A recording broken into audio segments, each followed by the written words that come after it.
Hai sobat pembelajar, di video ini kita akan angkat judul ya, cara store pajak bila rekanan tidak punya NPWP. Nih, judul kita kali ini adalah ini dia.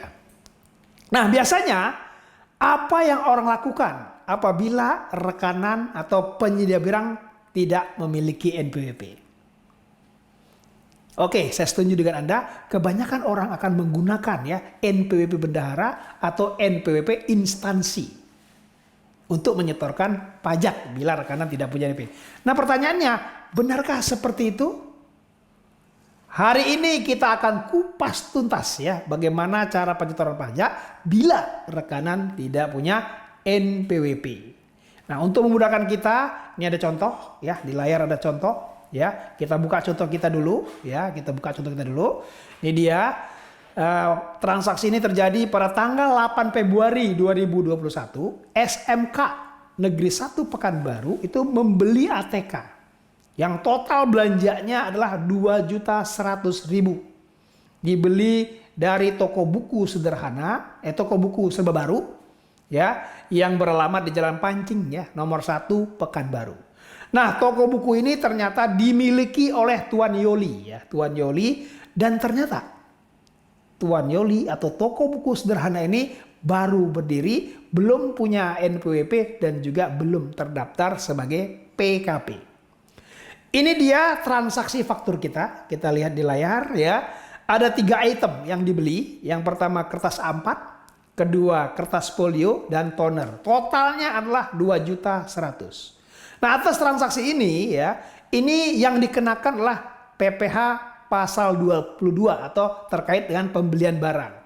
Nah, terkait ini maka untuk menghitung pajaknya umumnya adalah kita lakukan adalah DPP dikalikan 1,5%. Tapi ingat, 1,5% apabila penyedia barang atau rekanan itu memiliki NPWP. Nah, kalau tidak memiliki NPWP itu berapa persen? 3%. Ini berlaku apabila penyedia tidak memiliki NPWP. Artinya, kalau tidak memiliki NPWP, maka 100% lebih tinggi dari tarif normal. Mari kita hitung PPh pasal 22-nya adalah berarti 2.100.000 ya, dikalikan 3%. Didapat angka 63.000. Nah, 63.000 ini sobat pembelajar, ini pertanyaan sederhananya adalah siapa dan bagaimana cara menyetorkannya. Nah, yang kita ketahui bersama itu adalah karena pemungutan. Nah, pemungutan yang menyetorkan adalah SMK Negeri 1 Pekanbaru. Dia memungut dan sekaligus menyetorkan pajak PPh pasal 22. Nah, pertanyaan selanjutnya, ya, betulkah NPWP bendahara atau NPWP instansi pemerintah yang digunakan? Nah, untuk ini kita perlu melihat aturan mainnya. Kita lihat dulu aturan mainnya. Nah, aturan main untuk penyetoran ini apabila si penyedia tidak memiliki NPWP itu ada di Peraturan Dirjen Pajak. Itu per 09/PJ/2020 ini tentang bentuk, isi, dan tata cara pengisian surat setoran pajak atau dikenal dengan SSP. Di per 09 ini ada 2 cara penyetoran pajak. Yang pertama ikuti lampiran A. Nih, formulir yang kita ketahui bersama nih. Lampiran A ini seperti ini. Ini yang kita ketahui. Yang kedua itu menggunakan aplikasi e-billing ya, menggunakan aplikasi e-billing. Nah, ada 2 cara penyetoran kita di sini. Gunakan aplikasi e-billing atau lampiran A. Nah, kemudian kita lihat sekarang di lampiran A itu cara pengisiannya itu seperti ini. Ini dia. Ini bentuk formulirnya, ini tata cara pengisiannya. Nah, tadi pertanyaan kita adalah kalau tidak punya NPWP, itu bagaimana cara menyetorkannya?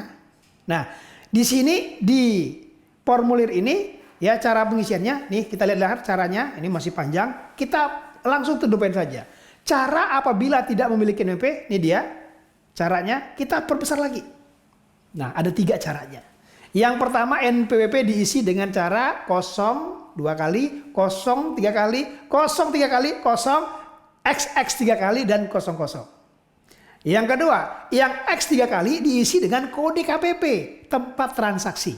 Ya, diisi kode KPP tempat transaksi.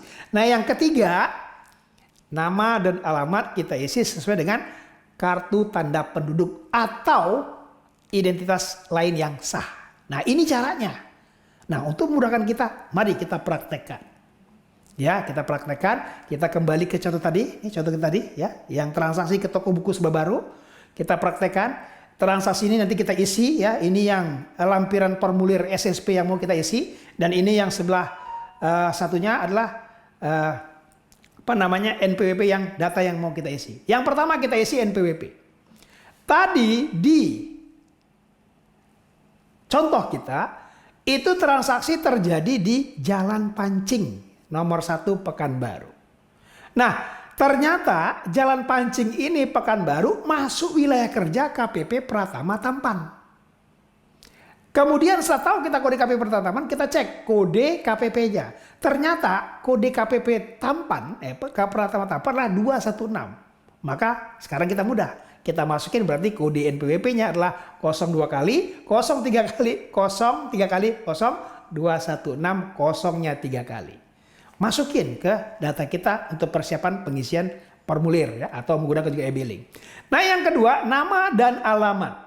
Nama dan alamat tadi di penjelasan dibunyikan itu menggunakan KTP atau identitas lainnya. Kita minta KTP-nya toko buku Seba Baru yang dimiliki oleh Tuan Yoli. Ternyata data KTP menunjukkan namanya adalah Yoli dan alamatnya sama tokonya, yaitu Jalan Pancing nomor 1. Kita masukin ke dalam formulir. Ini dia hasilnya seperti ini. Ya, nama, NPWP dan alamat sudah selesai, ya. Masuk nanti seperti ini jadinya. Nah, yang kedua, kita lihat lagi sekarang adalah kode akun pajak dan kode setoran, jenis setoran.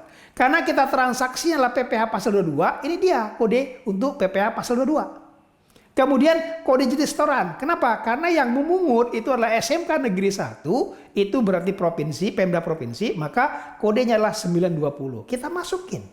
Ya, ini hasilnya, ya. Ini dia masuk 90 dan uraiannya adalah penyetoran pemungutan, ya, pemungutan PPh pasal 2 garing alat tulis kantor. Selanjutnya kita turun lagi masa pajak dan pajak. Kita isi karena ini dipungutnya di bulan Februari, berarti Februari sampai dengan Februari, kemudian tahunnya 2021. Masukin ke dalam formulir. Kita X saja formulirnya nanti otomatis seperti ini dan tahunnya adalah 2021. Nah, selanjutnya lagi. Ya, jumlah setoran. Tadi kita hitung jumlah setoran berapa? 63.000. 63.000 ini berarti kita masukin ke formulir 63.000. Ya, terbilang juga sama 63.000 rupiah. Dan selanjutnya lagi, ya, untuk paling lambat setor, tanggal penyetoran, kota setoran, dan penyetor ini kita isi sekaligus, ya. Kita isi sekaligus, kita masukin ke formulir. Nah, jangan lupa, tolong diingat, ya, cap dan tanda tangan. Selesailah kita mengisi formulir surat setoran pajak apabila rekanan tidak memiliki NPWP. Ini dia komplitnya. Ya, sahabat pembelajar, jadi apabila terjadi transaksi penyetoran pajak tidak memiliki NPWP seperti ini. Kesimpulan kita di video kali ini, yang pertama, ya, tidak menggunakan NPWP bendahara atau instansi, tapi gunakan tadi, ya, 02 kali, 03 kali, 03 kali, 0 XXX di mana kode KPP tempat transaksi. Kemudian kosongnya 3 kali. Nah, yang kedua berarti ikuti petunjuk yang ada di Per 09/PJ 2020, ya, tentang bentuk, isi, dan tata cara pengisian surat setoran pajak. Nah, yang ketiga, cari kode KPP tempat transaksi. Nah, yang keempat, ya, KTP. Minta KTP rekanan untuk pengisian nama dan alamat, ya, untuk pengisian nama dan alamat. Nah, yang terakhir, mau pakai lampiran A atau pakai e-billing, berarti caranya sama, ya, seperti yang ada di Per 09 tahun 2020. Oke, itu video kita kali ini. Sampai ketemu, ya, di video-video saya selanjutnya. Terima kasih.